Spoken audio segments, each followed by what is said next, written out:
2025년 일본에서 10대들은 끔찍하고 경악스러운 일들을 경험하고 있습니다. 도쿄 명문 여자고등학교에서 한 여학생이 다른 여학생들에게 빙 둘러싸여 흐느끼고 있습니다. 이러한 모습은 지금 일본 전역에서 문제되고 있는 사건인데요.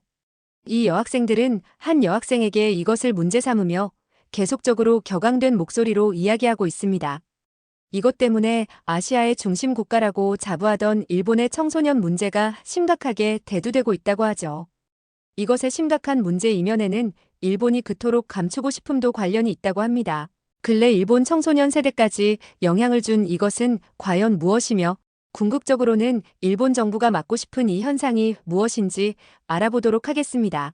어떠한 사연인지 바로 시작하겠습니다.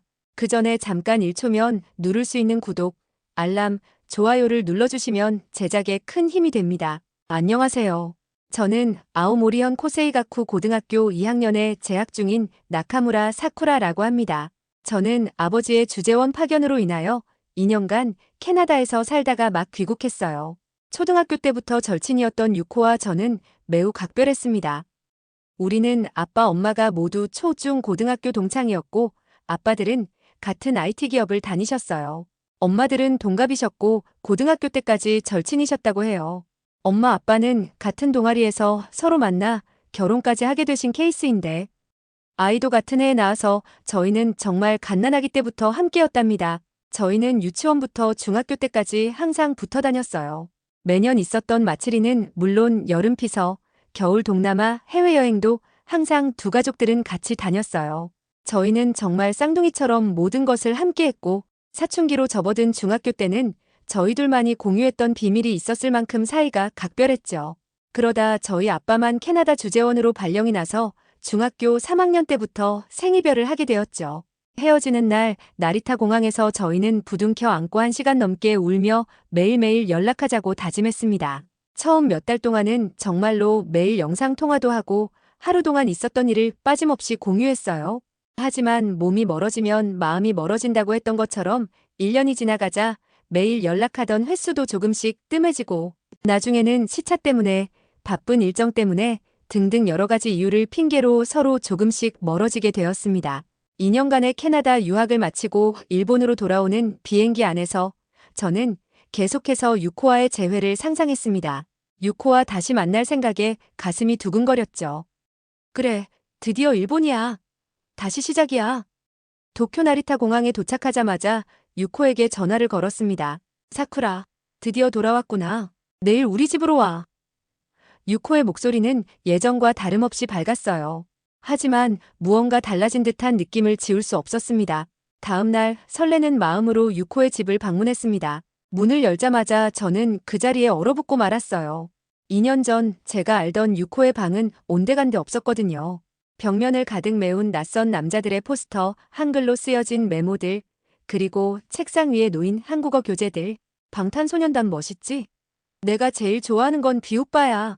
라고 말하는 유코의 목소리에서 어딘가 모르게 다른 억양이 느껴졌습니다. 유코의 방에서 놀랐던 것은 시작에 불과했어요. 곧 유코의 친구들이 하나둘 모여들기 시작했는데 모두들 한국어로 대화를 나누는 거예요. 대박. 진짜 예뻐. 오빠 너무 귀여워. 와 같은 낯선 단어들이 오갔죠. 저는 그저 멍하니 앉아 그들의 대화를 듣고만 있었습니다. 특히 충격적이었던 건 미나코였어요. 2년 전만 해도 일본 전통 문화를 사랑한다며 기모노 동아리 활동을 하던 아이였는데 지금은 완벽한 한국어 발음으로 케이팝을 따라 부르고 있었습니다. 사쿠라는 한국어 하나도 모르는구나. 라는 미나코의 말에 묘한 우월감이 섞여 있는 것을 느낄 수 있었어요. 점점 더 소외감이 커져갔습니다. 친구들은 한국 드라마의 명장면을 연기하며 웃고 떠들었지만 저는 무슨 말인지 하나도 알아들을 수 없었어요. 화장실에 간다는 핑계로 자리를 피했을 때 우연히 유코와 미나코의 대화를 엿듣게 되었습니다. 사쿠라는 너무 촌스러워졌어. 한국어도 모르고 우리랑 어울리기 힘들 것 같아. 집으로 돌아오는 길 눈물이 왈칵 쏟아졌습니다. 2년 동안 캐나다에서 영어를 완벽하게 마스터했다고 자부했는데 정작 고향에 돌아와 보니 영어는 아무 소용이 없었어요. 친구들 사이에서 한국어가 마치 암호처럼 사용되고 있었고 저는 그 암호를 풀지 못하는 외부인이 되어버린 것만 같았습니다. 침대에 누워 천장을 바라보며 생각했어요. 이대로는 안 되겠다고요. 고작 2년이 지났을 뿐인데 2년 전에는 거들떠도 보지 않았던 한국 문화를 왜 저리 좋다고 떠들고 다니면서 앞다투어 좋다고 얘기해대는 것인지. 캐나다에 있었을 때에도 한류 문화라는 말을 듣기는 했지만 대수롭지 않게 생각했거든요. 더군다나 유코는 순수 일본 혈통 가문이며 자기네 가문에 대한 자부심도 엄청 강했었죠. 한국 따위 아무런 부러움도 없다고 얘기했었던 유코인데 케이팝 가수 때문에 180도 달라져 있는 유코를 이해하기 어려웠어요. 유코의 집에서 겪은 충격에서 완전히 헤어나오지 못한 채로 맞이한 신학기 첫날입니다.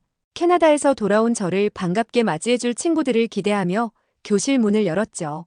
하지만 현실은 제 예상과 완전히 달랐습니다. 교실은 마치 작은 서울 같았어요.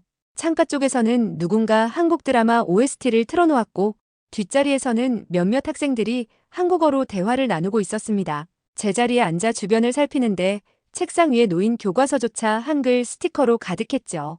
아침 조회 시간 담임 선생님께서 저를 소개하셨습니다. 오늘부터 캐나다에서 돌아온 나카무라 사쿠라가 우리 반에서 함께 공부하게 됐어요. 반 친구들의 반응은 의외로 냉담했습니다. 누군가 작게 속삭이는 소리가 들렸어요. 캐나다? 한국도 아닌데. 솔직히 일본인들은 영어를 가장 못하는 민족 중 하나입니다. 그래서 외국인들이 일본에 와서 가장 불편을 겪는 것이 영어로 물어봤을 때 일본인들은 모두 도망간다며 우스갯소리로 이야기하기도 하죠. 사실 저희 아버지께서 캐나다 주재원으로 해외 파견을 가신 것도 저의 교육 때문인 이유도 큽니다. 사쿠라, 일본인은 영어가 가장 약해. 너는 커서 영어를 잘하려면 지금이라도 영미권으로 가서 영어를 쓰면서 배워야 해. 그 말씀에는 저도 동조합니다. 제가 들어도 일본인들 영어 발음은 못 들어주겠거든요. 그래서 비록 2년이라는 시간이지만 죽도록 영어 회화에 목매달았고 그 결과 회화를 마스터할 정도의 실력은 되었다고 자부합니다. 그런데 지금 일본은 영어보다 한국어를 구사하는 사람을 더 쳐준다고 하네요. 한국어가 이렇게 일본에서 열풍이 될 줄은 상상도 하지 못했습니다. 2교시가 끝나고 쉬는 시간, 반에서 가장 인기 있는 키요미가 갑자기 크게 소리쳤습니다. 대박! 뉴진스 신곡 나왔대. 순식간에 키요미의 주변으로 친구들이 몰려들었어요. 저도 자연스럽게 다가가려 했지만 그들의 대화는 마치 외계어 같았습니다. 하이보이요? 민지 언니 파트 미쳤다. 버니즈 다 모여. 뉴진스, 하이보이. 반 친구들은 생전 처음 듣는 노래인데도 자막으로 지나가는 한국어 가사를 보고는 즉시 따라 불렀습니다. 저는 옆에 서 있는데 그 모습에 소름이 끼쳤어요. 점심시간은 더 큰 시련이었죠. 급식을 먹으며 친구들은 한국 예능 프로그램의 유행어를 연발했습니다. 야, 어제 그거 봤어? 응, 너무 웃기던데. 웃음소리가 터져나올 때마다 저는 혼자만 뒤처진 기분이었어요. 심지어 우리 반 남학생들조차 런닝맨이라는 한국 예능 프로그램의 게임을 따라하며 놀고 있었습니다. 오후 수업 중 체육 시간 가장 큰 충격을 받았어요. 체육 선생님께서는 이번 학기에는 평가를 한국 K-팝 노래에 맞춘 댄스로 시험을 봅니다. 라고 말씀하셨어요. 저는 너무 놀라 다리에 힘이 빠졌습니다. 저희 학교는 일본 안에서도 유서 깊은 명문 고등학교인데 한국 K-팝 댄스로 시험을 본다니요. 정말 믿을 수가 없었습니다. 그중 가장 춤을 잘 춘다는 키요미를 중심으로 댄스 동아리 아이들은 이미 K-팝 커버 댄스를 연습하고 있었어요. 그들의 동작은 완벽했고 주변 학생들의 환호성이 터져나왔습니다. 저도 모르게 발걸음을 멈추고 지켜보다가 문득 깨달았죠. 제가 알던 일본의 학교는 이미 사라졌다는 걸요. 방과 후 도서관에서 공부하려 했지만 집중이 되지 않았습니다. 옆자리에서는 한국어 학습 스터디 그룹이 열심히 공부하고 있었어요. 너희들은 왜 그렇게 한국어에 미친 거야? 라고 묻고 싶은 마음을 간신히 눌렀습니다. 한국 여배우들은 너무 이쁘고 남자 배우들은 너무 잘생겼어. 이런 말도 간간히 들렸어요. 집으로 돌아가는 길 우연히 마주친 초등학교 때 친구 희마리가 반갑게 인사를 건넸어요. 잠시나마 편안함을 느꼈죠. 하지만 그것도 잠시. 희마리의 다음 말에 가슴이 철렁 내려앉았습니다. 사쿠라, 이번 주말에 한국어 학원 다니기 시작하는데 같이 다닐래? 지금 시작하면 늦지 않을 것 같아. 저녁 식사 후 방에 누워 오늘 하루를 돌아보며 복잡한 감정에 휩싸였습니다. 캐나다에서는 늘 수업 시간에 적극적으로 발표하고 친구들과 어울리는데 전혀 문제가 없었는데 이곳에서는 마치 벙어리처럼 입을 다물어야 했죠. 영어는 세계 공용어라고 배웠는데 지금 제가 있는 이 교실에서는 한국어가 공용어가 되어버린 것만 같았습니다. 과연 한국어가 무엇이길래 아이들이 이렇게 열광하는 것일까? 하는 생각이 머릿속에서 떠나지 않았습니다. 스마트폰을 켜자 반단체 채팅방에서 알림이 계속 울리고 있었어요. 모두 한글로 대화를 나누고 있었죠. 번역기를 켜고 한 글자 한 글자 해석해보려 했지만 이모티콘과 은어가 섞인 그들의 대화는 기계 번역으로는 도저히 이해할 수 없었습니다. 머리가 너무 아파 스마트폰을 내려놓고 앞으로 어떻게 학교를 다녀야 할지 막막했어요. 캐나다에서 일본을 너무나도 그리워했고 영어를 완벽히 마스터한 제가 친구들 앞에서 멋있게 영어를 쓰는 모습과 친구들이 저에게 너는 어떻게 그렇게 영어를 잘해? 이런 장면을 매일 상상했는데 말이죠. 창밖을 바라보며 한숨을 내쉬었어요. 내일은 어떻게 학교에 갈지, 친구들과 어떻게 어울릴지 막막했습니다. 하지만 한 가지 분명한 것은 이대로는 안 된다는 거였죠. 뭔가 변화가 필요했어요. 저는 다시 한번 넷플릭스 앱을 열었습니다. 어쩌면 이것이 제가 새로운 세상으로 들어가는 첫 번째 문이 될지도 모른다는 생각이 들었어요. 반나절을 고민한 끝에 저는 드디어 넷플릭스에서 이상한 변호사 우영우의 재생 버튼을 눌렀습니다. 첫 화부터 독특한 주인공 캐릭터의 시선을 빼앗겼죠. 자폐 스펙트럼을 가진 변호사라는 설정이 신선했고 우영우가 세상을 바라보는 특별한 시각이 제 마음을 사로잡았습니다. 밤새 3화까지 정신없이 보고 나서야 시계를 봤는데 새벽 2시를 넘어가고 있었어요. 다음날 학교에서는 수업에 집중하기가 힘들 정도로 우영우의 이야기가 머릿속을 맴돌았습니다. 수학 시간에 선생님께서 문제를 설명하실 때도 우영우가 사건의 실마리를 찾아가는 과정이 자꾸 떠올랐어요. 점심시간 용기를 내어 키요미에게 다가갔죠. 어제 우영우 보기 시작했는데 이 말 한마디에 키요미의 표정이 확 밝아졌습니다. 키요미는 열정적으로 드라마 이야기를 들려주었어요. 우영우의 대사를 완벽하게 외우고 있을 정도였죠. 처음으로 한국 드라마에 대해 이야기를 나누면서 왜 친구들이 이토록 열광하는지 조금씩 이해가 되기 시작했습니다. 캐릭터 하나하나가 살아있는 듯했고 이야기 전개도 예상을 벗어나는 반전의 연속이었으니까요. 한 주가 지나고 우영우를 완주했을 때 저는 이미 다음 작품을 고르고 있었습니다. 친구들의 추천으로 시작한 더 글로리는 제가 알던 드라마의 범주를 완전히 뛰어넘는 작품이었어요. 학교 폭력의 잔혹성과 복수의 치밀함, 그리고 그 이면에 숨겨진 인간성에 대한 깊은 통찰까지 밤새 눈을 뗄 수가 없었습니다. 특히 더 글로리의 문동은 캐릭터를 보며 깊은 공감을 느꼈어요. 왕따를 당하던 인물이 자신만의 방식으로 극복해 나가는 모습이 지금 제가 처한 상황과 묘하게 겹쳐 보였거든요. 물론 저는 복수 같은 건 생각도 안 했지만 역경을 이겨내는 힘을 배울 수 있었습니다. 드라마를 보며 자연스럽게 한국어 공부도 시작됐어요.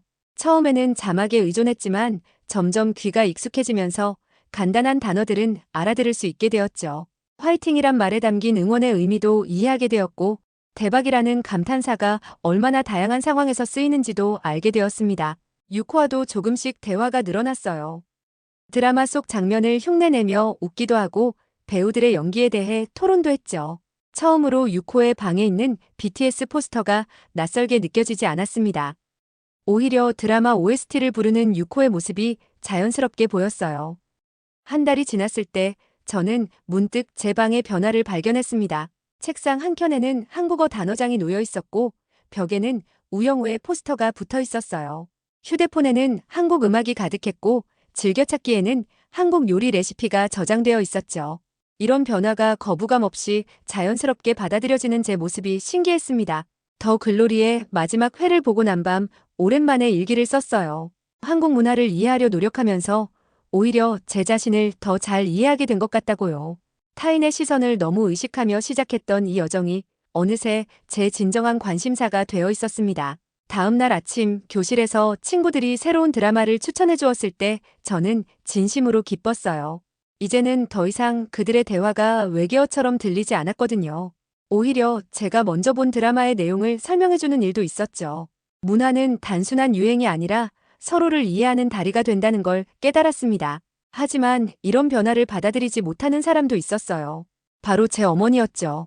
방에서 흘러나오는 한국어 대화를 들으시곤 걱정스러운 표정을 지으셨습니다. 앞으로 더 큰 갈등이 기다리고 있을지도 모른다는 예감이 들었지만 이미 저는 돌아갈 수 없었어요. 한국 문화는 제 삶의 일부가 되어 있었으니까요.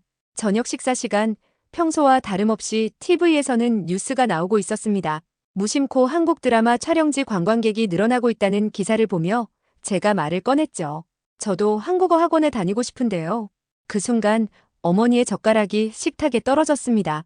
어머니의 표정이 순식간에 굳어졌어요. 무슨 소리니? 내가 왜 한국어를 배워야 하는데? 어머니의 목소리에는 제가 한 번도 들어본 적 없는 날카로움이 섞여 있었습니다. 요즘 친구들은 다들 변명하려는 제 말을 어머니가 자르셨죠. 친구들이 다 그렇다고 너까지 그래야 하니? 넌 일본인이야. 식사 자리는 순식간에 얼어붙었습니다. 평소 말이 없으신 아버지가 조심스럽게 입을 여셨어요. 나도 한국에서 일할 때. 하지만 어머니는 아버지의 말씀도 끊으셨죠. 당신은 회사 일 때문에 어쩔 수 없었던 거잖아요. 사쿠라는 달라요. 그날 밤 방에서 흐느끼는 제 모습을 아버지가 발견하셨습니다. 조용히 들어오셔서 제 머리를 쓰다듬어 주셨어요. 아빠가 현대자동차에서 일할 때 말이다. 아버지의 이야기가 시작됐습니다. 처음에는 회의적이었던 아버지가 어떻게 한국의 기업 문화에 매료되었는지, 젊은 직원들의 열정과 혁신적인 아이디어들이 얼마나 인상적이었는지 들려주셨죠. 다음 날부터 저는 몰래 한국어 공부를 시작했습니다. 하지만 어머니는 제 방에서 들리는 한국어 소리에 계속해서 한숨을 내쉬셨어요. 일주일이 지났을 때 어머니가 제 방 문을 열고 들어오셨습니다. 사쿠라, 내가 왜 그렇게 한국어를 배우고 싶은 건지 이야기 좀 해보자꾸나. 처음으로 저는 제 진심을 털어놓았어요. 학교에서 느끼는 소외감, 친구들과 소통하고 싶은 마음, 그리고 한국 드라마를 통해 발견한 새로운 시각까지. 어머니는 조용히 듣고 계셨습니다. 하지만 어머니, 저는 결코 일본 문화를 저버리지 않을 거예요. 오히려 다른 문화를 배우면서 우리 문화의 소중함을 더 깊이 깨닫게 됐어요. 어머니는 잠시 생각에 잠기셨다가 말씀하셨습니다. 내가 한국어를 배우는 게 마음에 들진 않는다. 하지만 일단 한 달만 지켜보자. 대신 약속해야 할 게 있어. 어머니는 3가지 조건을 내세우셨어요. 첫째, 일본어 공부를 소홀히 하지 않을 것. 둘째, 매주 일요일은 가족과 함께 일본 문화 체험을 할 것. 셋째, 학교 성적이 떨어지면 즉시 그만둘 것. 저는 기쁜 마음으로 약속했습니다. 그렇게 한 달이 지나고 어머니는 제 방에 걸린 일본어 시험 성적표를 보시곤 살짝 미소를 지으셨어요. 제가 약속을 잘 지키고 있다는 걸 확인하신 걸까요? 사쿠라, 이번 주말에 아버지가 추천하신 한국 식당에 가보는 건 어떠니? 어머니의 마음이 조금씩 열리기 시작했습니다. 한국 식당에서 맛본 음식에 관심을 보이시더니 이제는 가끔 제가 보는 한국 드라마도 함께 보시죠. 특히 한국의 가족 문화를 다룬 장면에서는 의외로 우리와 비슷하구나라는 말씀을 하시기도 했습니다. 지금도 어머니는 제가 한국어를 배우는 것을 완전히 찬성하시는 건 아니에요. 하지만 더 이상 강하게 반대하지는 않으십니다. 그렇게 몇 달이 지난 후 여름방학이 시작되었습니다. 아버지께서 이번 휴가는 한국으로 가보자라고 말씀하셨고 저는 뛸 듯이 기뻤어요. 일본과 한국 비행기로 겨우 2시간 거리인데도 이제야 처음 방문한다는 게 신기했습니다. 인천공항에 도착하자마자 저희 가족은 놀라움을 금치 못했죠.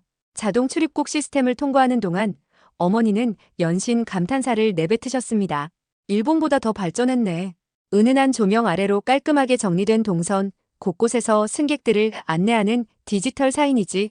그리고 무엇보다 놀라웠던 건 안내 로봇이었어요. 로봇에게 곤니찌와 라고 얘기했더니 바로 일본어로 답했습니다. 그리고 유튜브로 미리 공부해갔던 한국어로 안녕하세요? 나는 일본에서 왔어요. 라고 얘기하니 바로 한국어로 안녕하세요. 무엇을 도와드릴까요?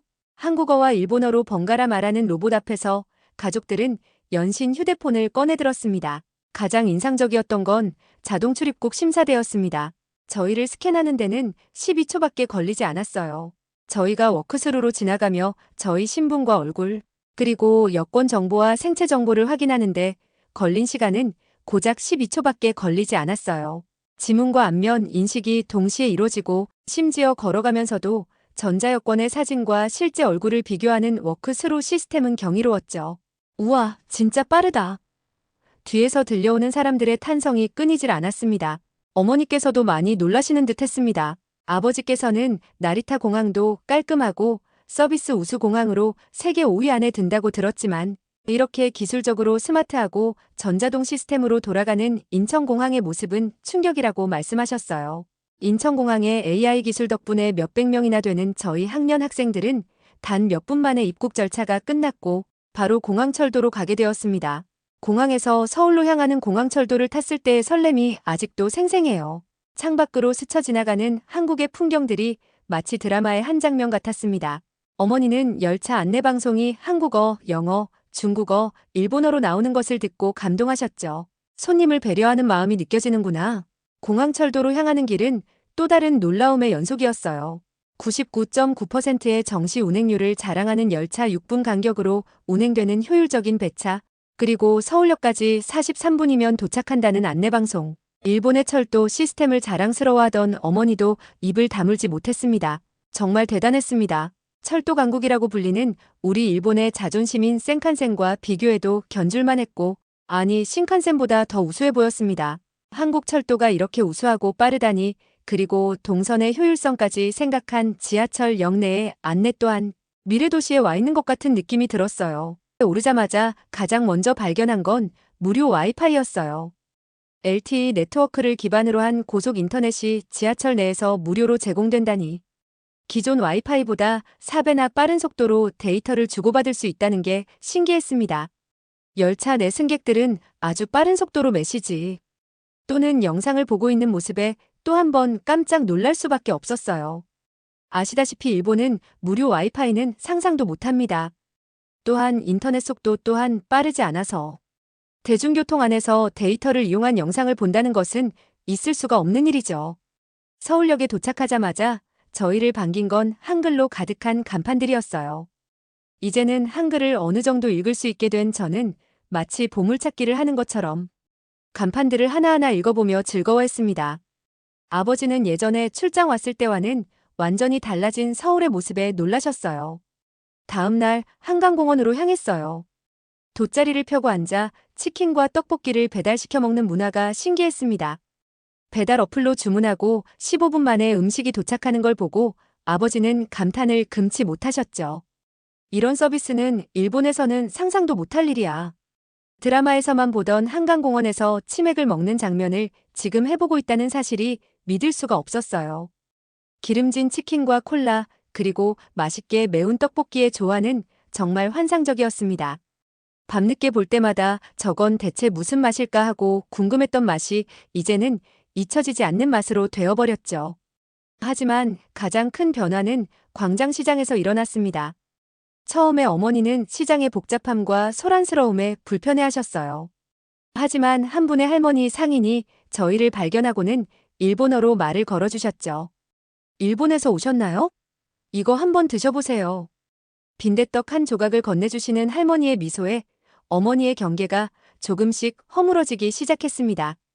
그 후로 어머니는 마치 다른 사람이 된 것처럼 시장 구경에 열중하셨어요. 떡볶이, 순대, 마약김밥까지 모든 음식을 맛보고 싶어 하셨죠. 특히 노점상 아주머니들의 구수한 사투리와 정겨운 웃음소리에 매료되셨습니다. 사람 사는 냄새가 나는구나. 어머니는 한국 아주머니들의 친절과 환대에 마음이 뺏기고 계셨죠. 마지막 날 북촌한옥마을을 방문했을 때의 일이에요. 한복을 입은 젊은이들이 사진을 찍는 모습을 보며 어머니가 말씀하셨습니다. 전통과 현대가 이렇게 자연스럽게 어우러질 수 있구나. 그때 저는 어머니의 눈빛에서 무언가 달라진 것을 발견했어요. 더 이상 거부감이나 편견이 없어진 것 같았습니다. 기모노가 세계 최고의 전통 의복이라고 여기셨던 일본인인 저희가 한복을 입고 인생 네컷을 찍고 결과물을 봤을 때는 너무나도 황홀했죠. 비행기를 타고 돌아오는 길 어머니는 스마트폰으로 한국 여행 사진들을 한참 보고 계셨어요. 다음에 또 와보고 싶구나. 어머니의 말씀에 저는 이번 여행이 여태까지 살면서 가장 잘한 일이라고 생각이 되었죠. 이번 여행은 단순한 관광이 아닌 우리 가족의 편견과 선입견을 깨는 소중한 시간이었죠. 한국에서의 3박 4일은 우리 가족 모두에게 특별한 추억이 되었습니다. 특히 어머니의 변화는 놀라웠어요. 귀국 후 어머니는 한국 드라마를 보기 시작하셨고 저의 한국어 공부도 적극적으로 지지해 주시게 됐죠. 이제는 가끔 저와 함께 한국어 단어를 따라 읽기도 하십니다. 한국에서 돌아온 지 일주일이 지났을 때의 일입니다. 저녁 식사 준비를 하던 어머니가 갑자기 저를 부르셨어요. 사쿠라, 이 레시피 좀 읽어줄래? 살짝 들여다보니 한글로 된 김치찌개 레시피였습니다. 어머니는 한국 여행 이후로 한국 음식에 완전히 매료되신 것 같았죠. 처음 만드는 김치찌개는 간이 조금 세게 나왔지만 아버지는 한국에서 먹던 맛이 난다며 기뻐하셨습니다.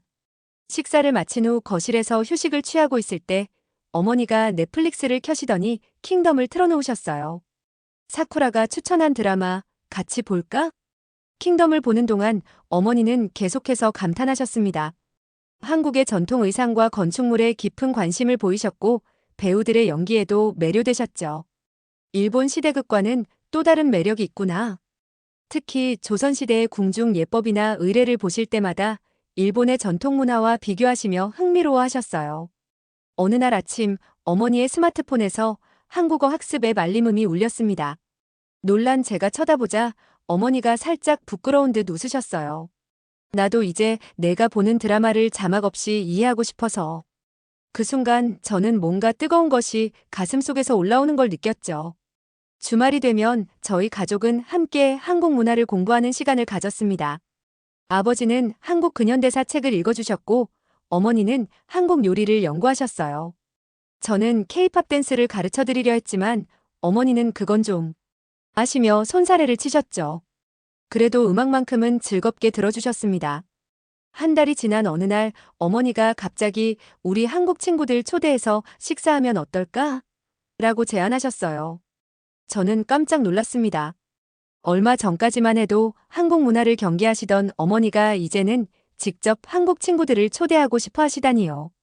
그렇게 열린 첫 번째 한일 교류 모임, 저희 집에는 유코와 유코의 어머니, 그리고 한국인 선생님까지 초대되었습니다. 어머니가 정성스럽게 준비한 김치찌개와 일본식 나베가 식탁에 함께 올랐죠.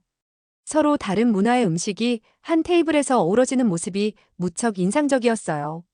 식사 중에 유코 어머니가 말씀하셨습니다.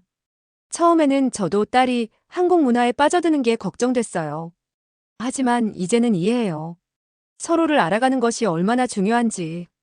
어머니는 공감한다는 듯 고개를 끄덕이셨습니다. 이제 저희 집에서는 자연스럽게 한국어와 일본어가 섞여 나옵니다.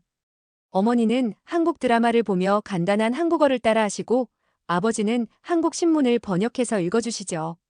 때로는 발음이 틀릴 때도 있지만 그마저도 우리 가족에게는 즐거운 추억이 됩니다. 학교에서도 변화가 생겼어요. 이제는 한국 문화를 일방적으로 받아들이는 것이 아니라 일본 문화와의 공통점과 차이점을 찾아가며 더 깊이 이해하려 노력합니다. 친구들과 함께 양국의 전통 놀이를 비교해보기도 하고 서로의 문화를 소개하는 작은 발표회도 가졌죠. 이런 경험들을 통해 저는 깨달았습니다. 문화는 결코 하나의 방향으로만 흐르지 않는다는 것을요. 서로를 이해하고 배우려 노력할 때 우리는 더 넓은 세상을 볼 수 있게 됩니다.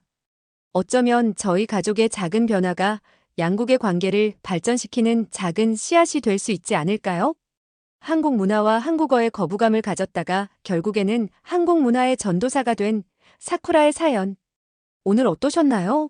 여러분들께서 이 사연을 통해 일본과 한국이 조금 더 가까워지는 계기가 되었기를 바랍니다. 여러분의 느낀 감정은 어떠신가요? 여러분의 생각을 아래 댓글에 남겨주세요.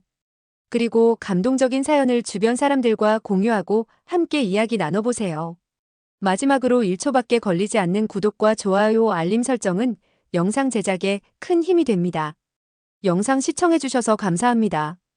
더욱 감동적이고 재미있는 사연으로 돌아오겠습니다.